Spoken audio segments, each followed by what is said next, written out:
is really starting to find himself again because he was playing a pretty good game in game number 1. And now we have a fresh draft upon us. Let us see what does happen here as T1 do have first pick this time around, and they will have the blue side as well. An interesting decision to go for second pick with the right of first selection, but it's not unheard of so far in this LCK Cup. Just hasn't necessarily been all that successful, as already we do have the Rumble taken away and the Varus as well. Varus makes a lot of sense. Rumble, of course, pretty much permabanned. I think this will probably be a Jace. Should be. We need to keep Jace permanently banned throughout every single game so far of the LCK Cup. It is just so incredibly strong right now, so I think that's going to continue to be the trend. Malphite gets banned first. All right. For DRX, they do not have first pick. I'll pick for second, so they'll probably be the ones who have to ban it. They will. And Jarvan was banned in game number 1 as well as Pantheon. So that might be a look that they go for as well in something like a Pantheon rotation. It gets really interesting with the Azir and the Orianna already gone. Like, that's been happening a lot, which just opens up our drafts a little bit more, opens up some extra bans. I think Lulu still being up here as well is something that not necessarily you're going to be seeing first pick, but does really change the sphere of what the jungle is going to look like, because yes, Lulu Aphelios and Lulu Yunara are some of our strongest lanes, but you can still play it with Ambassador Jungle with another bot lane pick. As there's the Pantheon gone, the Vi gets taken away by T1. Well, and like, we could just see a first pick Xin Zhao, like that's fairly safe. Except that it's fearlessly banned. You're wrong. It could be a J4 though, or a Jarvan the 4th. Or Ambessa. Ambessa is a big one. Could be taken away. Wasn't actually looked at all until the second round of bans in game number 1. So maybe her priority has sort of reached a higher point, especially when it's like Jax and Zahin that were played. And so it does feel like the whole top lane pool is kind of massive. But it's going to be the Rise that's locked in here for Faker. Certainly another one of his comfort picks. Owner's like, give me Ambessa. Faker's like, not today, sorry. It's me. So yeah. Did you see me save that game a few times? And understandably so. Ambessa could just be picked away here, though. I do like its flexibility. I mean, Rich loves Ambessa, too. So the flexibility, like you say, is really important. And again, feels really strong with Lulu, but see if they can draft around that. Instead, we're just going to see Renekton straight up. Well, Renekton is a champion that we've seen counted before. It feels exactly like it can be in difficult lanes, but it does seem to still get things done. It feels like the Kennen pick into it is still quite strong, as they will just go for the Ambessa follow-up, which makes a lot of sense. Now you have 2 great wild growth targets, but you got to figure out how that bottom lane's going to work. Nico going to be picked preemptively here. All right. It looks like for Keria, which would weaken that potential lane. And will we see Kennen with the Nico already in tow? I feel like that's a lot of engage. It's a lot of magic damage. They don't necessarily have to put Doran on that pick. He could play something else.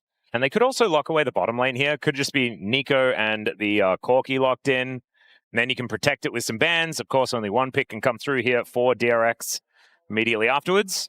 Let's see exactly what does happen. Might be talking about the pick for Owner, because he's talking a lot here. And see what his read is going to be. Still haven't seen Lilia yet, but I think this is absolutely not the draft for it. Certainly not. Gnar will actually be what they lock in for the Renekton top side. Doran, a little bit different of a player than Zeus, the former T1 top laner. Yep.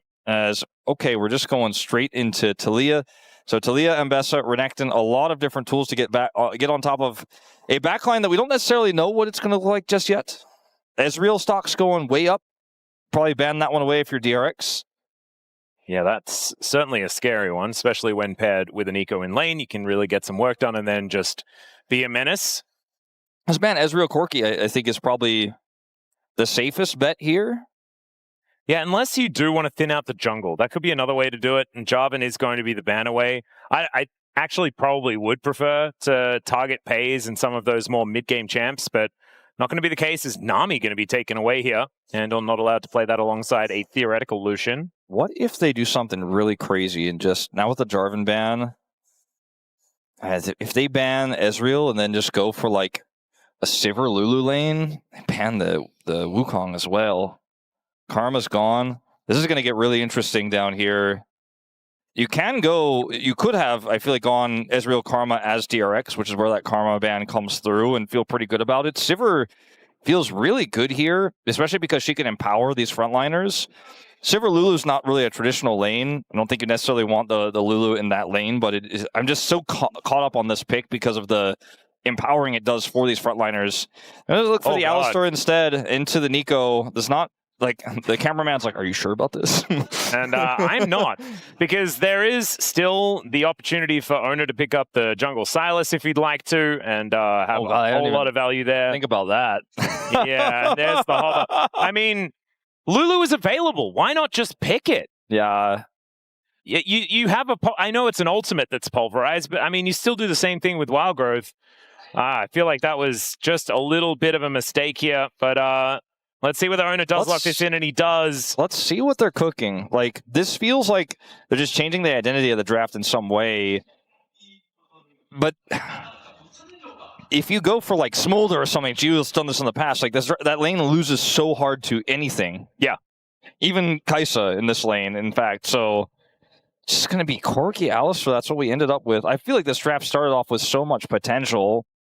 The Corki can follow up really well to the CC in the front line. Can Valkyrie away from engage because there's a lot of it here on the side of T1, so relatively safe, but I feel like part of why you pick Corki, and in fact a large part of why you pick it, is lane dominance, and you would win against Kai'Sa if it was a melee support. But it's going to be a little bit trickier. I'm not saying this is unplayable, but it's a little bit trickier here. This is probably going to be one of those lanes where you see Andel press heal at level 1 to try to see if he can get in there and avoid some of that damage from Nico. Try to do anything you can to mitigate that and get Corki into a good spot. Yeah, late game is insane for T1. It is, and they can really sort of dive bomb the enemy team with, you know, the Gnar transformation, hop into crush type scenario, and then Owner's follow-up. With Realm Warps on top and a Killer Instinct there as well. And if Carrier gets a wraparound to start said fight, I mean, it is almost over before it starts. Yukal is going to have a really tough task getting all of these shoves exactly where he needs them to be. It's almost comical how many things that Jiwoo will have to avoid in order for them to carry this late game, because Talia does a lot of upfront burst damage, but she's not going to be doing anywhere near the same amount of damage that Ryze is going to be doing in these late game team fights once Actualizer is online. So Jiwoo has to be the one to clean up fights. He has to be the one who survives and sits on hopefully 3 items and kills all these engagers after avoiding everything, after his teammates try to empower him and block for him. It is going to be such a tall ask. Yeah, it's going to be a difficult game. You can understand the Alistar into the Nico. Maybe that's the thinking. I just don't know whether it was worth it. Let's get into game number 2.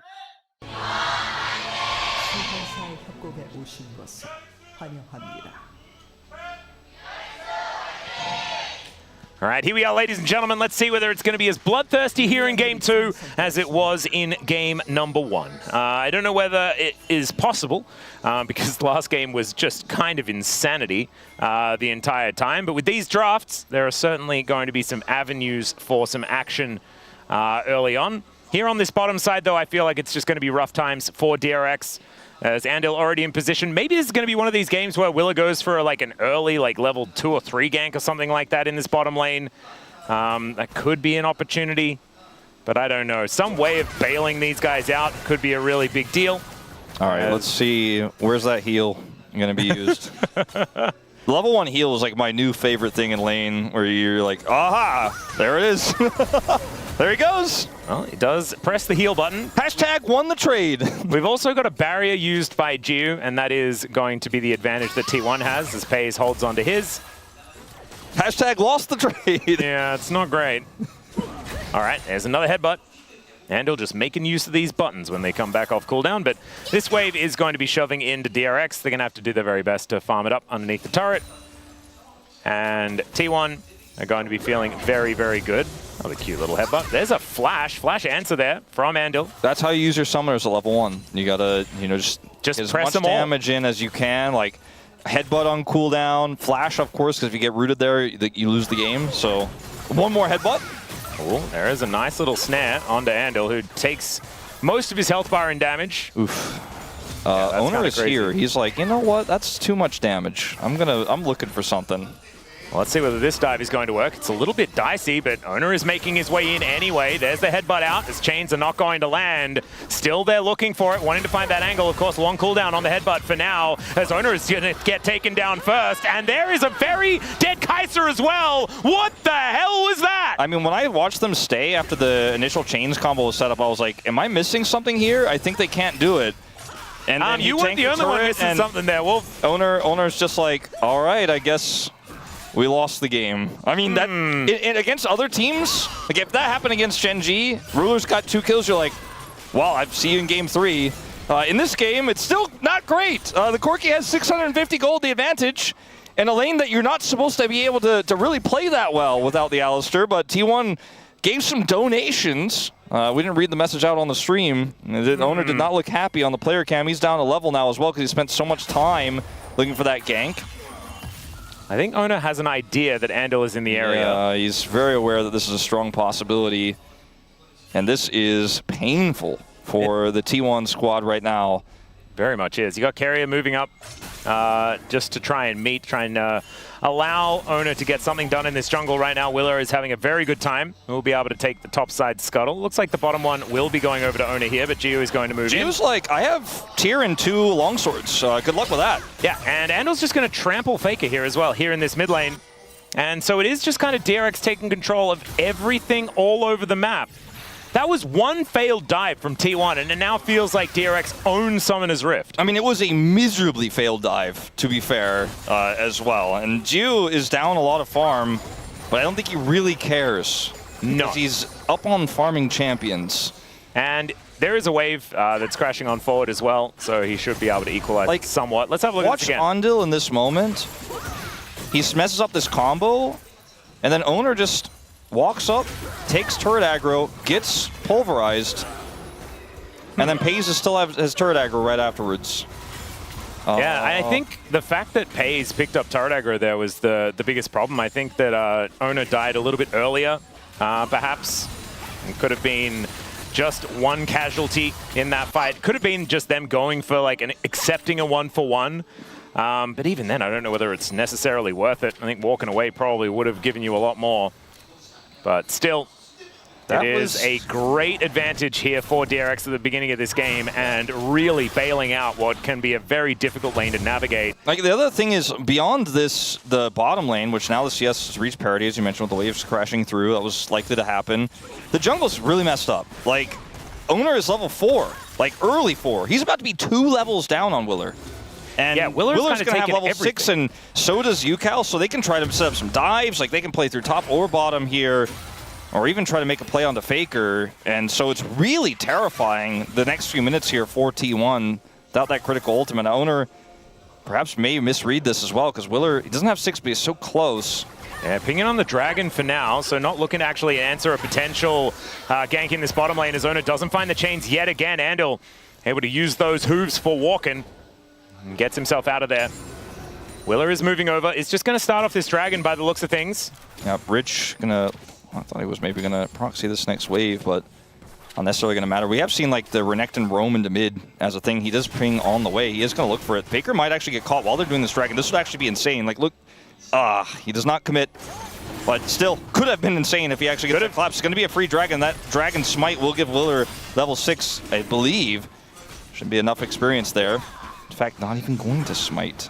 There he goes. Just level 6. Got it locked down. So, like you say, level 6, almost double the farm of Owner here. Onto Faker as well. Faker has to leave. And Willer, I think, could have almost headed over towards the enemy Raptors at the same time, but instead he's going to go grab himself the crab here on the top side of the map. And just continue to have that advantage. Bit of a crab monopoly here for Willer thus far. I mean, you can understand the thought process behind Owner looking for that gank bottom side there as well. He knows he has the timing before Willer's going to get there. He had some information on the timing in which Willer was coming back as Jiwoo? Oh, really? Did we need to do this? Don't know whether we necessarily did. As Pays elects not to flash over. Mind you, he's holding a nearly 200 gold bounty. That was Yeah, he did. That was unnecessary. That was something, but at least he didn't die. True. He, if you're a T1 fan, you're like, okay, we got both sums, nice. He didn't get the kill, but still pretty solid. I think also, absolutely worth for T1. Like, he can't farm very easily here. I suppose he's going to come over a little bit later, and they will let him have it as Carrier finishes his back, but yeah, okay, fine. It's fine. It's fine. We need question marks in the chat on both sides of the rift. And Gio, I mean, maybe Andor, he thought Andor was closer than he actually was, or something like that. Maybe there was a little bit of a fumble there. Look at the, it just changed as it both bottom mid laners had 69 stacks. Was perfect parity. Oh, that's pretty nice. Gio a little bit late back to lane, though, won't be able to match it. Looks like Ucal's going to pull ahead. Yeah. But neither of them can hold a candle. Faker's tier stacks. He's got a pretty significant lead. Yeah. It's going to be a long time before Faker is really big in this game, but the Corki is pretty accelerated, and I wonder now how DRX utilizes this. They got the first dragon right. They had the Ambessa ult advantage. Still up a level, but the ult level, like the 6 to 5, is way more significant. Hasn't been able to utilize that, or wasn't able to utilize that. So how do DRX turn this into a free win from the mistake of earlier? Right now, it's just group around bottom and see what we can get, because Ucal has his ultimate, and they could actually try to go for a counter gank here. They do decide to play a little bit slower, because I feel like as this lead continues to stay about the same, T1 feel more and more okay with things. It was kind of like, oh, is this game even playable? And now it's like Paze has a 14 CS advantage. Gio lost his sums, and the Sylas got his ultimate and can farm properly now. And yes, he's 30 CS down, but that 500 gold lead will matter less and less. And he's still Sylas. Yeah. We'll just have to see how it is going to develop, because DRX haven't necessarily utilized the lead that they picked up all that effectively, as Andor moving down towards his bottom side. But it was always going to be a tough game to play before the mid game sort of set in. There's good Valkyrie there from Gio to get out of the way of the Tangle Barbs. Okay, Ucal's on a ward. Otherwise, this could have been kind of interesting. Not in the end, as Faker does actually close in on him here. Let's see. There's a Pulverize just to try and interrupt. And the Unbreakable Will is now there for Oner. Still not a whole lot to fight for here in this river, unless you talk about a crab being a powerful thing. As in goes Andal, triple Pulverize! Pop Blossom there to answer, but it's only onto the cow, as Oner is just unkillable with that ultimate running. The rest of DRX are looking for him though, and down will go the Sylas, and Carrier pops as well. Once the ultimate wears off, I guess the Sylas is able to be taken down. Yeah, that was a really calculated fight there from DRX. Just knowing that in this skirmish, they have the tools, they have the setup. No fear from Andil. Again, this guy is a man unchained, it feels like, in this version of DRX. As watch the setup here. Gio's layering damage, and Andil finds the triple knockup. And look at how much Gio is able to do. Avoids the Pop Blossom. Now that's critical. Andil's sacrifice is not in vain. Gio takes out Carrier, and they can turn his eyes forward here. His owner tries to get back into the Realm Warp with that charge, and is taken out promptly as Faker almost saves his life. At least he's able to get out. And the gold lead nearly doubles here for DRX. The kills for Gio, in fact, do, as he's already got his Triforce online. Yeah, didn't realize that he had picked up every single kill in this game so far. This Corki is extremely fed. And we were saying, like, we weren't all that enthused by the Corki pick. Maybe we should have been more enthused, Coach perhaps. Boys, maybe a shot call on this one. Yeah, Ucal is going to be throwing back Carrier here. Does have to flash to get himself out of the way, but will be able to survive. I just like to think that Coach Voice after a one-team fight like that is like the Han Solo, like, great kid, don't get cocky. She was like, I got him, I got him. That might have actually been how the Coach Voice was used. Maybe that's why we're not actually putting it on screen. It did happen, but we're just not showing it. Do you think the people who watch LCK now even know about the OG trilogy of Star Wars? I imagine, like, it's been re-released so many times that they have to, right? I hope so. Surely. As Rich is going to be looking for a little bit of an engage on to Doran here, who's kiting this one out quite nicely. Ucal moving on over those. There's a Seismic Shove flash into an ulti that hits the air, and Doran is still going to be able to walk his way out, but does have to expend the flash in order to do so. Still, he survives. It's going to be plate gold going over to Ucal. I think too big a mounting from this. The push in the bottom lane, I was going to say someone's going to have to answer that. Rich will be the one to do so, but not before two plates go over. Clears out that wave quite nicely, so very well done there. The next dragon is in 4 minutes, but I mean, it's Mountain Soul for this comp, which has a robust front line already, and then you consider the 2 Drake lead they have of amazing stats picked up here just in the Infernal and the Hex Tech alone. Feeling very good about their chances. There was a coach voice. Let me read it out to you here. We've got some fantastic translation. When it does come up, we will let you know exactly what does happen. So here is the Pop Blossom from Carrier and Rich. The slice. That's how you do it. Slice flash, you know. He's like, I can flash a dice. Is this actually the latest grubs that we've had ever? Probably. Because it took a very long time. It's now Andal is wrapping around, looking for an angle onto Doran here. Remember, doesn't have flash, so it was a pretty gankable target. When you get a lead like this, and you have good shot calling, and you have a pick comp, you kind of just turn into piranhas that, you know, are looking for any bleeding members, anyone who's kind of caught out of position. They made that play happen, which, you know, we can lightly spoil. That was a majority of what that coach comms were about there. And when we were talking about the catch, they were very happy with that. Yep. In the jungle, and they're just continuing to just pinch sides. Faker does not have teleport, right? So if he gets caught, he is in big trouble. As Rich, speaking of getting caught. Yeah, he's going to get walloped, and Rich is just dead.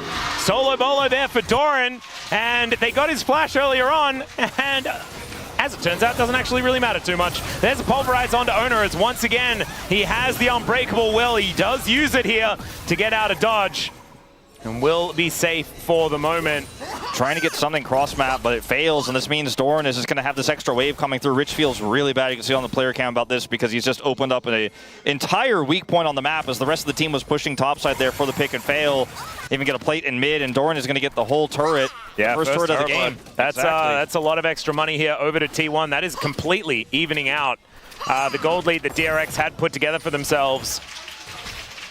Yeah, this is really rough. You know, the macro here. I feel like it was not bad for DRX, but it was a bit all in to make that play topside. Gets slowed here. And red buff actually for Doran. So he is just going to run him down. Gets the mega. And you can see he tries to dash. He just walks at him and he's dead. Toss up. There we go. Got him, he says. That is about as simple as it gets. So really well played, and this is why the Gnar is so valuable in this matchup as well. You really can just kind of keep the Renekton at arm's length, but Rich just a little bit overextended. That red buff did massive work, and perhaps something that Rich just didn't calculate for there. The wave wasn't in a great spot. Doran, you could see, is the gold lead. It's a small one, but in his lane matchup, a hefty one. So he's a big threat, and like, T1 are already starting to get online, you know? The scaling of this Gnar in terms of what he could do in team fights and in sides to shut down this Renekton is already massive. And the Corki lead is still there, but it's much smaller than it once was. And the bottom lane quests have been completed here for T1, but not quite there for DRX just yet. And so Pays feeling a little bit better at this moment in time. I mean, that's going to really be a lot of extra income that helps close that gap, what is left of it, for Geo. Yeah. And you could see, like, he had the kills, he had the lead, but it hasn't translated into second item spike, and his tier obviously is a ways away from finishing. And we're only 15.5 minutes in, but it feels like this Corki, you know, was so far ahead. And then you look at the items, you're like, what does it really mean right now? Not too much. Does need to complete this quest. It should be done relatively soon, as now Carrier was thinking about an angle, but just a shape splitter throwing a clone forward. 30 seconds on this next dragon. DRX, they're able to lock down this third one. I mean, that is a huge deal. Mountain Soul will be such a big thing for this squad. Add to that durability, but also putting on the threat of Soul this early in the game is such a big deal. Rift Herald does come on through, though, as DRX are going to abandon Shelly. She's going to get a bit of a headache, but will be able to get some work done here for DRX. And they're trying to group around this Mountain Soul point, already having control over the river, now trying to push that advantage into the jungle itself. Not quite able to really get the success they're looking for here. Doran's Gnar bar, I'm curious about. Okay, he does not have one, so it's going to take him a little bit, but he can use Rich as a battery to try to charge that up. This is definitely contestable here, especially because Faker does have Realm Warp. It's going to take a long time for him to get there, but if they can slow this down, T1 absolutely have a fight here. Yeah, can't quite see the health bar on that Dragon for now, as Ona does pick up that Unbreakable Will one more time. Yukal is going to block off the entry as the steal does not come on in. Now Willer looks for the angle. The Unbreakable Will is up, and there is the public execution for Willer into the backline. Meanwhile, Doran finds a gigantic Gnar to take down the cow, and DRX are just looking to exit the fight. There's the dash cannon from Carrier wanting to try and get on in there, but the flash forward from Doran, it just gets a flash from the enemy. And 1 kill for a Dragon for Soul Point. I think DRX are pretty happy about this. You know, at this stage of the LCK Cup last year, people were like, I just don't know if Doran's going to gel with this roster. At this stage of the LCK Cup in 2026 for Game 2 of T1 against DRX, it's like, all right, Doran's keeping these guys in the game. Doran got a solo kill. Doran's making that happen in that big team fight with the Gnar. Marset gets the big wallop. Now let's see if he gets out of here, though. A bit of a caster curse. Teleport? Yeah, there's a shove, though, so not going to be getting out of this one. The mini Gnar that could. Yukal takes a fair bit of damage, but he'll be all right. Does have the Seraph's shield. And so a little bit unfortunate. Maybe that's caster Yukal curse. dead. Now, yeah, there's a flash in. Yukal's really dead. All right. Silliness ensues again. Indeed. It's the circus one more time. T1 fans very well aware of what can happen. As Rich and Faker facing off. The Faker of Hearts versus the Faker of just Faker. Yeah, he's just Faker, yeah. He's just the Faker. The flash of leak. No, it's just Faker. True. The Daigo of, no, not really. Now, when you look at this fight, a lot of resources come in to make sure they can secure this Dragon, including the Weaver's Wall. That really doesn't do too much. Like, it keeps the rest of T1 from wrapping around, but Owner can still get in here. It's incredibly close. And then in live, okay, got another battle here as public execution is stolen away. Andil is likely to be very dead. Voidseeker is actually what finishes it off there. Pays on the board now with his first kill of the game. And, you know, I got a few question marks popping up above my head, but just sometimes don't ask. yeah, his teammates wanted to put question marks above his head, but they decided to be respectful, which I think is what we should all strive to be. Yep. Rage Blade's done for Pays before the Muramana transforms, by the way, for Geo, so kind of eclipsed him there as, yeah, this is Trading places. still some question marks, but again, trying to aggressively play through topside vision, try to siege up that mid turret. It's just a fair punish play there from T1 as the observers showcase here that turret is still alive. Well, Andil is going to park himself alongside Geo yet again. As Pays and Carrier, they do have Owner there. Public execution connects onto the cow. Flash out from Andil is going to get him to relative safety. And now Faker dealing with Rich and with Willa. And Rich is going to be able to take him down this time with the help of his friends. Nice little pick up there, and 2 minutes until that Mountain Soul as Pays gone for the 1v1 here, and Owner is going to turn up to make it a little bit unfair. In the meantime, though, Yukal looks for the angle. Flash out from Pays, almost gets tagged by the seismic shove anyway. That should be the mid turret, though, in that exchange. Big W for DRX here. Yeah, Willer actually diving on in for this one as well. And the jungle ambassador we saw already, I mean, Lucid demonstrated exactly how dangerous the pick can be. And we're just going to trade turrets here on top lane, which is fine. Top and bottom, that is to say, by top laners. But this is a big win for DRX because this opens up the map significantly for Willer. He's been a level up this whole game. That remains the case. And Doran's a level up on Rich, or half a level, but will, of course, have the 15/14. But Rich has been able to make some plays here with this Ambessa, and this duo that they locked in early in draft is getting worked on in this somewhat scrappy mid game, I would say. It's Faker who's pushing aggressively here. He wants to finish his Seraphs. He's just farming as hard as he can. Problem with Ryze, if he gets caught like this, even though he's super safe, you know, if he has empowered recall, oftentimes you could just push up and get out. If you get caught like this, you don't have TP, so you're not going anywhere for a while. So then they make the play mid off of Andil nearly getting caught. So grab that turret there before Faker can respond. When you're in situations like this with the Ryze, like he clears 2 waves, he backs, he's got home guards, he doesn't care. Now his Seraphs is completed, and now he's going to look to build that actualizer. It's going to take a while. Feels like we kind of rushed through this early game because of the Corki situation, but now we've kind of slowed things down, and the game is really even. The big question mark, though, is who takes this Dragon? Because if DRX secure this, the rest of the game becomes so much easier. If they try and lose the team fight, it feels like T1 don't care about the first 3 Dragons after that. In fact, maybe they don't care about Dragons at all, because T1 and they're doing Baron, and there's no vision here. Yeah, they are a lot of pings. So I think DRX has an idea of what's going on, but this Baron is going down so quickly. Andil booking it to get himself in, but I think it's just gone. Highway robbery as they take it away. Carrier off to the side. Willer is going to catch him as now Yukal making his way forward. Rich in the front line as he flashes on forward, slices, dices. There's the ulti from Willer. So sick on the play as they dive on top of Pays, who look to get over the wall. The cow is going to get sacrificed,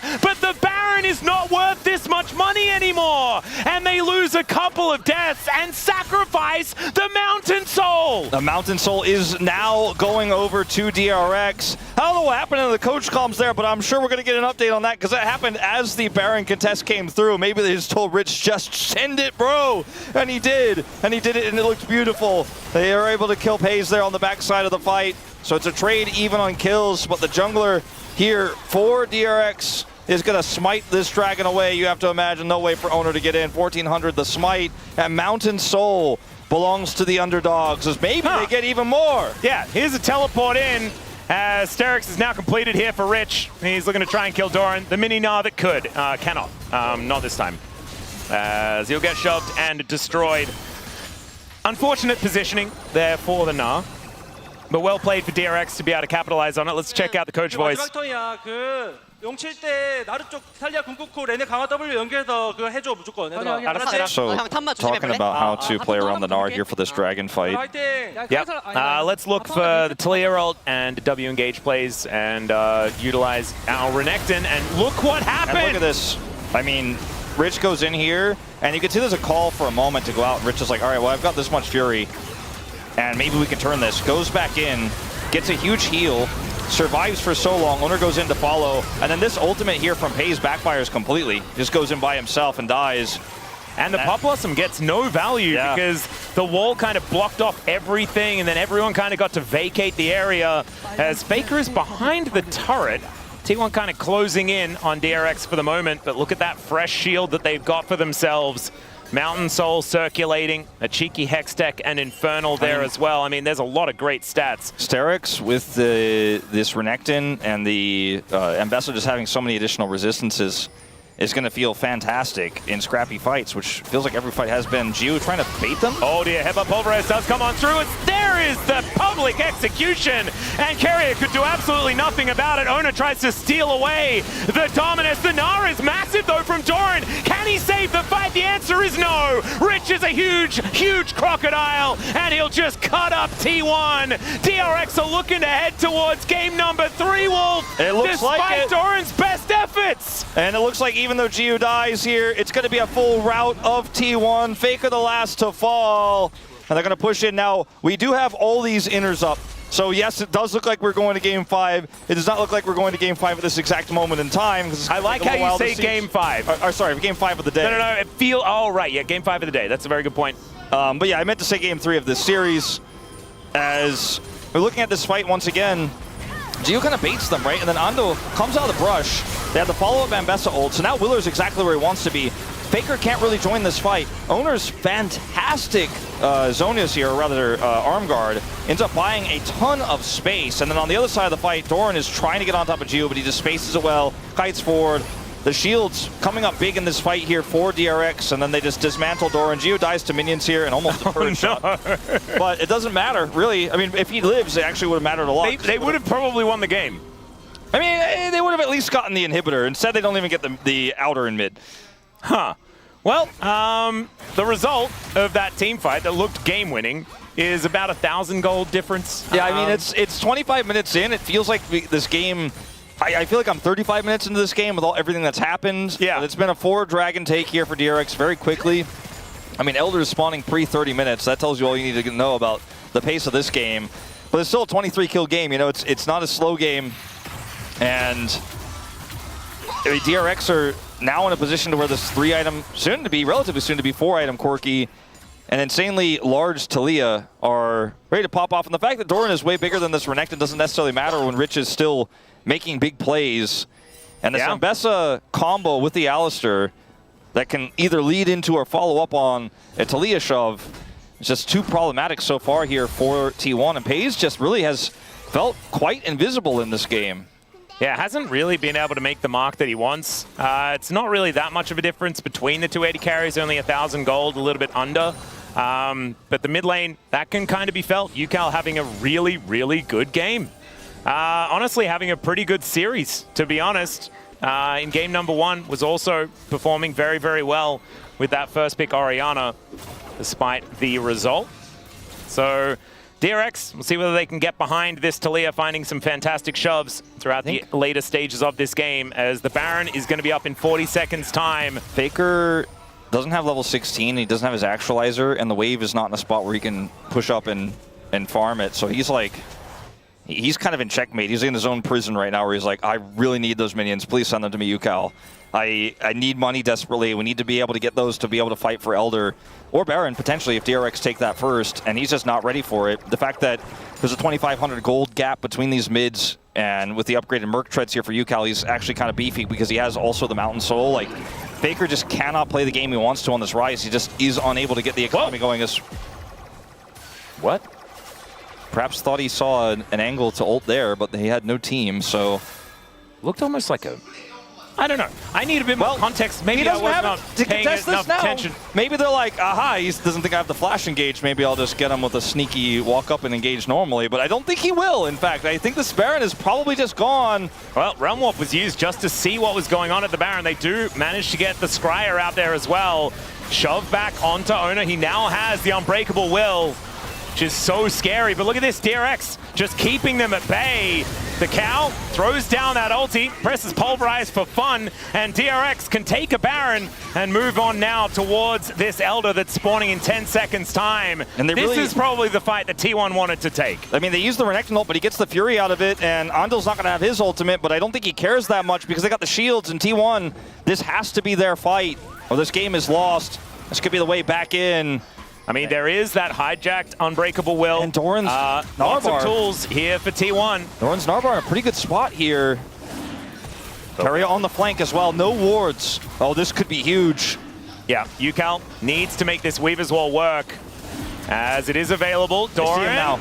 Yeah, not actually going to be able to interrupt that. It's at the public execution onto Faker, who gets exhausted and cut down where he stands. Doran trying to find it, gets a double knock into the wall, as Andal will be the one taken out first. Willa still trying to get this work done, but it's Doran that's dead. And the Elder Dragon now getting turned on by DRX with the man advantage. Owner is still there with his smite available, and Pays is up and available as well. Can they lock down UCal? That's the question. The flash out from Pays to avoid getting hit, but Owner is just going to get slaughtered. And DRX, I think they're doing it. They're taking the Elder Dragon, and this could be the way that they win this game. I mean, such a patient fight from DRX, was phenomenal control. Man, I really want to hear what Joker says. If DRX wins this game, oh my goodness. He's just going to be so happy, isn't he? I think he might be out of coach comms this game. Oh yeah, sorry. But I mean, like, but afterwards. Oh, sure. You know, yeah, after the game. He's not going to be able to do another coach voice. Yeah, I think, you know, the amount of time T1 was able to buy at the end of that fight might give them one more attempt to just, like, wave clear here, but Faker still doesn't have his actualizer. I think this is just an inevitable loss here. Man, UCal's got that wave pushing mid, and this inhibitor is not long for this world. UCal is really making Taliyah look like a great champion in this game. He's just having a brilliant performance.